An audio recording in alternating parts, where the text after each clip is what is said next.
সুপ্রিয় দর্শক মন্ডলী, পানির প্রচুর ভার এবং সেই সাথে ঘন ঘন বৃষ্টি প্রবাহিত হচ্ছে, যার কারণে চর অঞ্চলে মানুষদের এখন বর্তমানে অনেক কষ্ট সহ্য করতে হচ্ছে। আশা করা যাচ্ছে কিছুদিনের মধ্যে এই পানি অবস্থা উন্নতি হবে। এখন কষ্ট সহ্য করা ছাড়া চরাঞ্চলের মানুষের কিছু করার নেই। আমরা দেখতে পাচ্ছি একটি লোক গোসল করছে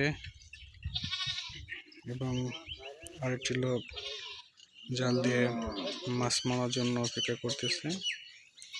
পানি যেরকম বৃদ্ধি হয়েছে সেই পরিমাণে মাছ ধরা যাচ্ছে না।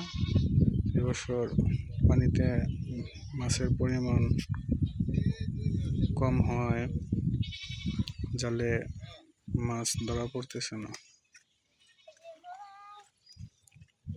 তো সুপ্রিয় দর্শক মন্ডলী, আপনাদের অঞ্চলে আপনাদের এলাকা পানির কি অবস্থা সেটি অবশ্যই কমেন্টের মাধ্যমে জানিয়ে দিবেন।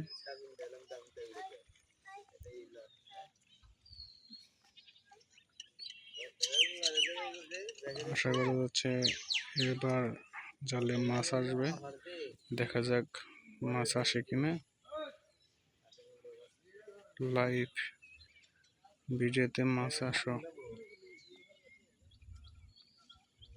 না, আপনাদের মাছ দেখানো গেল না, কারণ মাছ এবছর অনেক কম।